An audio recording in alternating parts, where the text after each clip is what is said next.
Hola, soy Enrique Bardale Mendoza, profesor asociado del Departamento Académico de Derecho de la Pontificia Universidad Católica del Perú. En esta oportunidad vamos a conversar, gracias a la invitación de Enfoque y Derecho, sobre el tema Marvel versus Sony, para determinar finalmente determinadas contingencias en los manejos de derecho de autor, específicamente del Hombre Araña.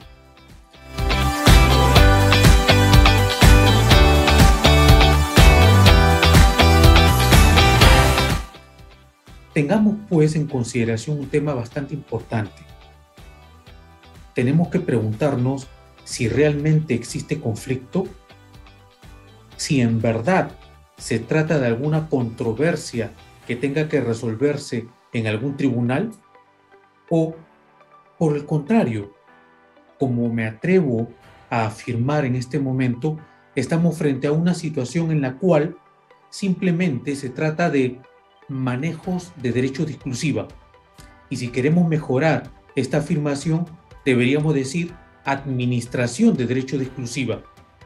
Y es que de una u otra manera, cuando precisamos la temática vinculada al manejo de personajes, tenemos que entender simultáneamente y de modo ineludible la forma en que se administran derechos de exclusiva. Cómo asigno determinado derecho, cómo distingo el modo de explotación, la temporalidad a través del cual cedo determinado derecho. Inciden, pues, muchos componentes que, lejos de proponer una controversia, más bien nos lleva a un reto de analizar cómo se deben administrar los derechos de exclusiva. Analizar desde el momento en el cual Marvel se hace titular de los derechos y, en mérito a ello, empieza a ceder algunas licencias, otros derechos, y exclusivamente trata pues de cómo se ha estructurado esta telaraña, por decirlo de alguna manera, esta telaraña de derechos que finalmente genera un desconcierto en nosotros, los espectadores de estas cintas que seguidamente vamos a comentar. Y es que realmente existe un conflicto entre Marvel y Sony, pues eso lo vamos a ver en las siguientes preguntas, pero enunciamos desde el principio y a modo introductorio de que existe, que duda cabe, un grave conflicto vinculado a la administración de derecho de exclusiva. Y aquí vamos a entender la importancia del manejo de los derechos de autor, evidentemente los derechos patrimoniales, y cómo se puede administrar esto para que simultáneamente algunos tengan la posibilidad de producir películas, otros series de televisión, mientras otros pueden hacer incluso merchandising. Vamos a entender pues cómo este derecho primigenio se puede distribuir a distintas personas para que puedan ser explotadas simultáneamente. Seguramente, para explotar algunos de estos derechos se requiera del concurso de otros. Y eso es lo que vamos a analizar aquí, en esta entrevista que creo yo va a generar mucha expectación.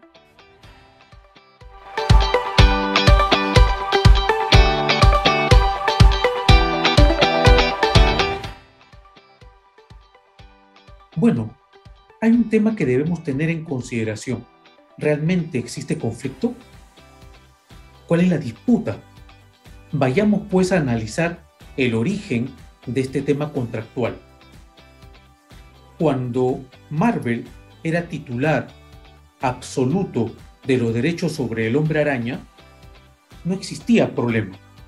Marvel, en mérito a los derechos de exclusiva que tenía, podía hacer una película, sacar nuevos episodios del cómic, podía hacer merchandising, podía distribuir la película, el merchandising, los cómics, podía hacer todo.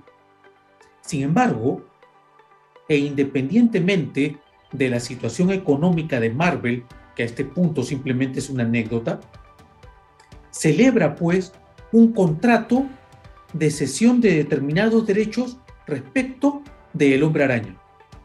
Entendamos que el Hombre Araña no es poca cosa para Marvel, no es poca cosa en el mundo del cómic, tiene unas características especiales que determina que se convierta en un activo valioso.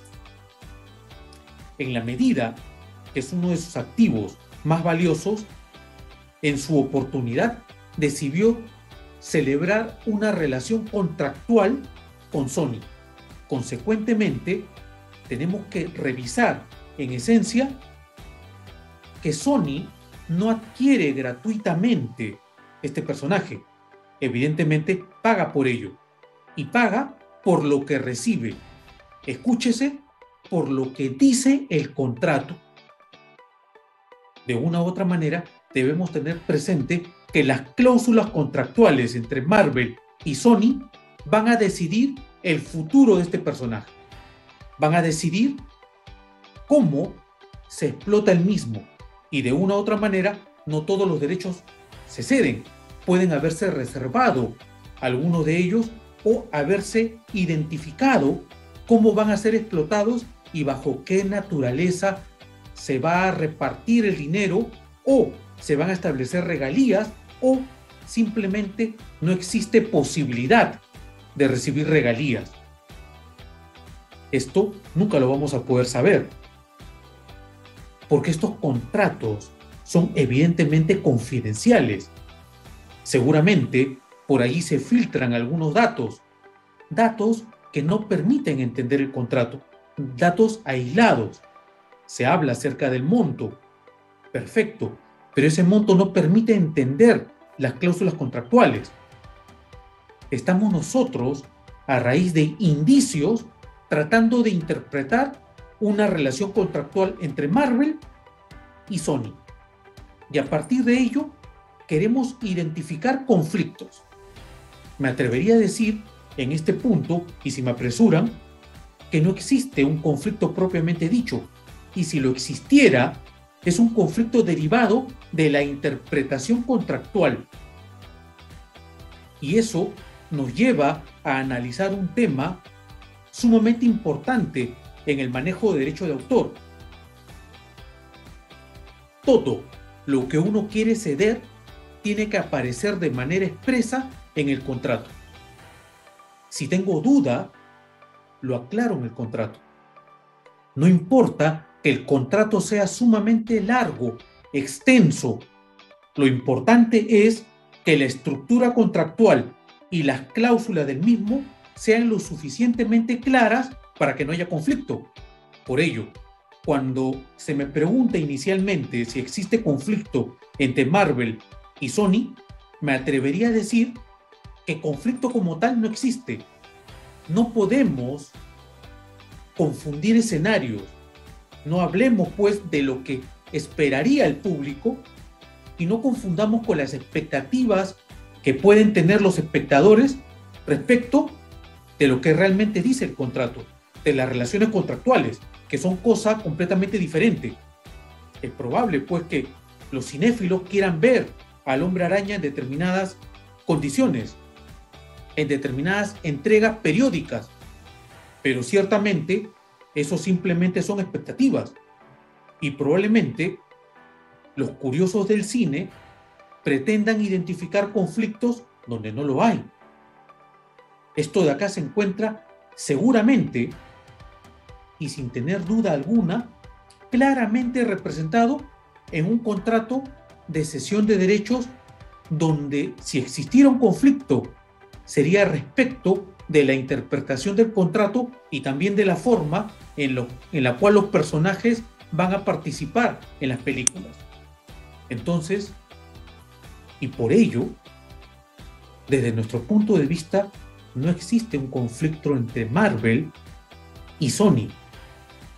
lo que existe en este punto es una administración de derechos de exclusiva que se vio traducida en un contrato de cesión de derechos de autor.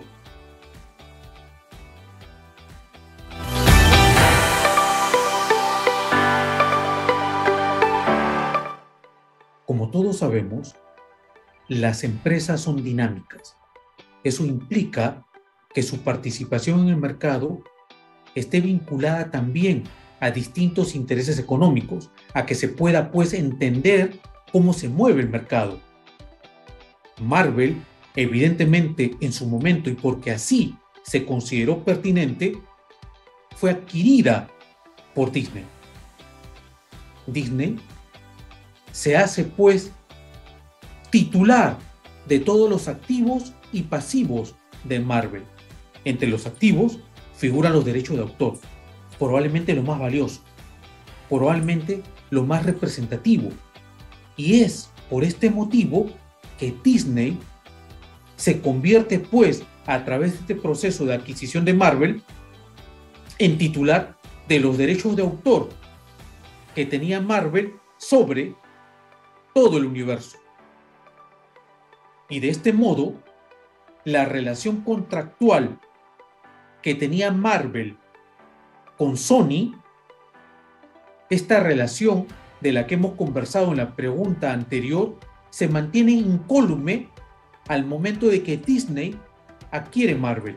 Es decir, no existe pérdida de derecho de autor, no existe aumentos en las posibilidades de explotación de este personaje, ni disminución de derechos.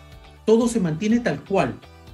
El ingreso de un personaje en la adquisición de Marvel, en este caso Disney, solamente hace que las relaciones contractuales puedan cambiar de administradores, pero no el contenido.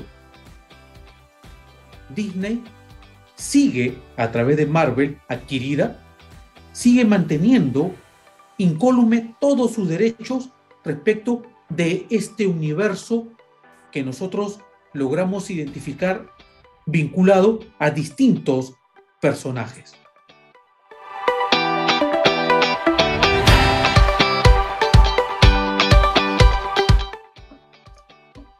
En relación al tema de cómo se dividen las ganancias respecto de la tercera entrega del Hombre Araña, aquí debemos tener especial cuidado, porque ambas partes tienen pues un interés importantísimo en generar un proceso dinámico de este personaje, que pueda estar activo, que participe, porque la posibilidad de ingresos no solamente se encuentran vinculadas a la distribución y producción de la película, sino que adicionalmente existen otros componentes, como por ejemplo el merchandising.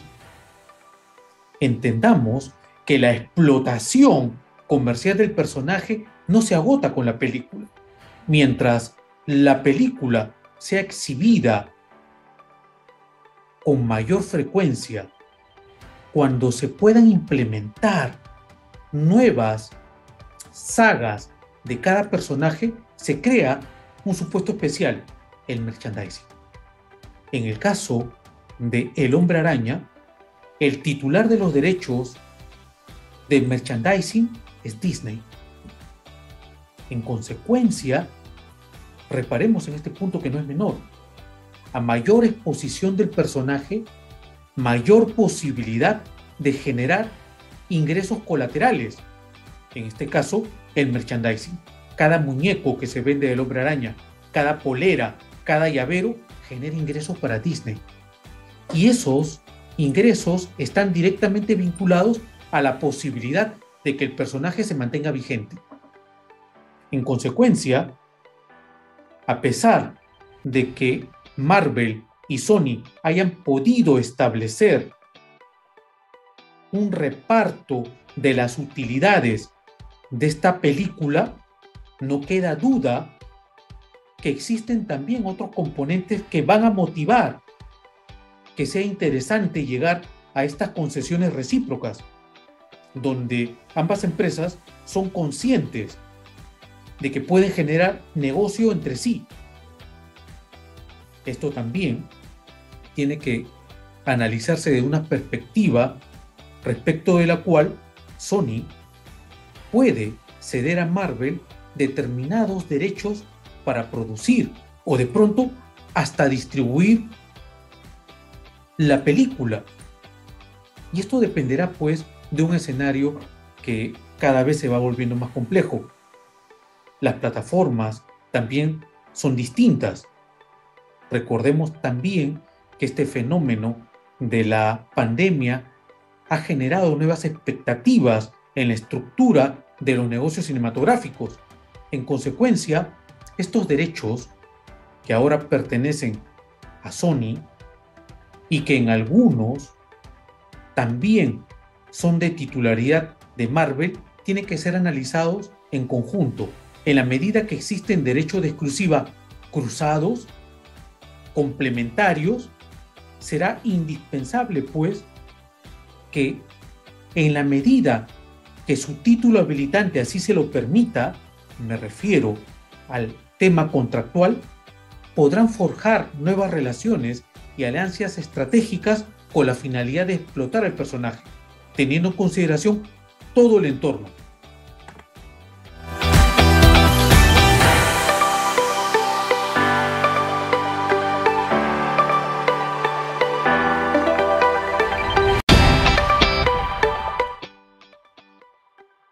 En relación a esta pregunta, debemos entender la posición en la que se encuentra Marvel y la situación de Sony.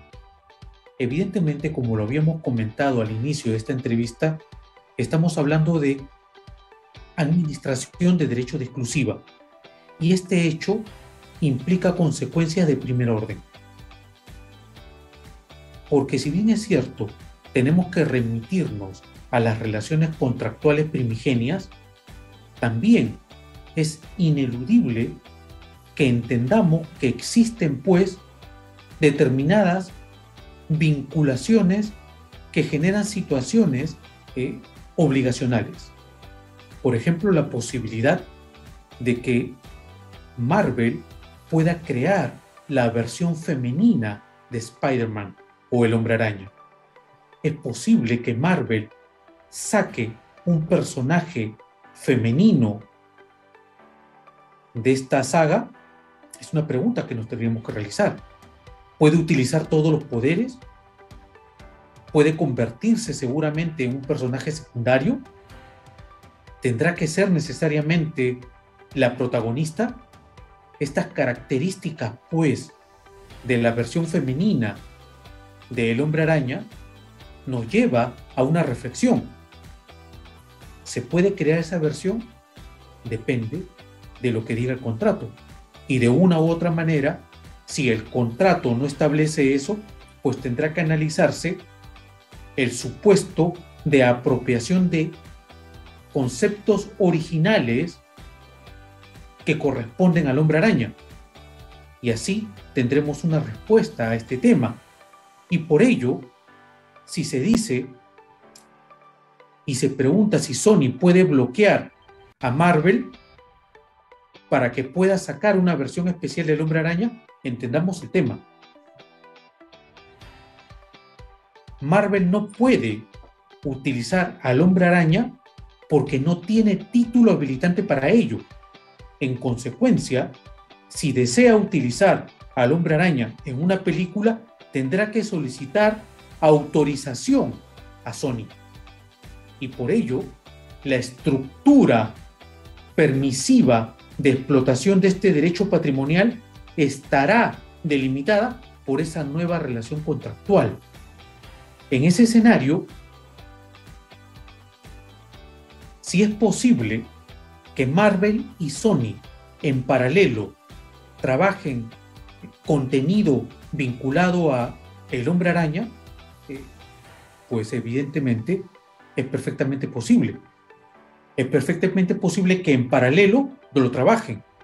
No tiene lógica mercantil, no tiene lógica económica, pero es perfectamente posible. Estamos hablando nosotros de derecho, no estamos hablando de eficiencia económica ni recomendaciones empresariales. Es posible siempre y cuando ambas partes lleguen a ese acuerdo, el que yo dudo que suceda.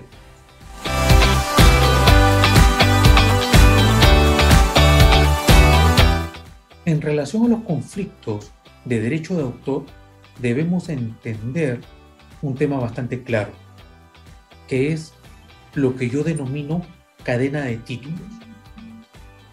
Y entendiendo cadena de títulos como una regresión lógica respecto de los contratos que otorgan título habilitante para explotar determinado personaje, nosotros vamos a encontrar las respuestas.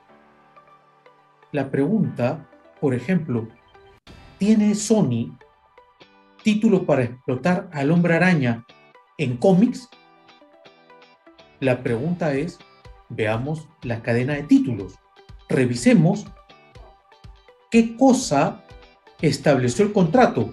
Si el contrato establece que solo podía utilizar este derecho para crear, distribuir películas, pues solo podrá hacer eso. Y no podrá, por ejemplo, sacar un nuevo cómic, porque es un derecho que no tiene. En consecuencia, estos conflictos que nosotros identificamos vinculados a las posibilidades de explotación que se presenten y si éstas generarían algún tipo de controversia, la forma de solucionarla, independientemente de la legislación aplicable, sea en el Perú, sea en cualquier otro lado. Además, identifiquemos pues la naturaleza propia que tienen los derechos de autor, que no tienen absolutamente mucho que ver con su locación, porque los derechos que obtienen son de carácter mundial. Por ello, en principio, cualquier controversia que se presente entre Sony, Marvel o cualquier otro que se arrogue la posibilidad de explotar a cualquier personaje, se soluciona de una manera bastante simple, revisando cadena de títulos. Y la cadena de títulos nos permite regresar desde el que lo está explotando hasta el titular primigenio. Consecuentemente, veré si quien me concedió título previamente tenía título para concedérmelo y qué cosa podía conceder. Este análisis me permite revisar, sin duda alguna, si existe título habilitante legítimo para poder explotar determinado contenido. En síntesis, resolver una controversia de derecho de autor pasa esencialmente por revisar la cadena de títulos. Sobre todo en este tema de cómics y de personajes, esta cadena de títulos es sumamente valiosa.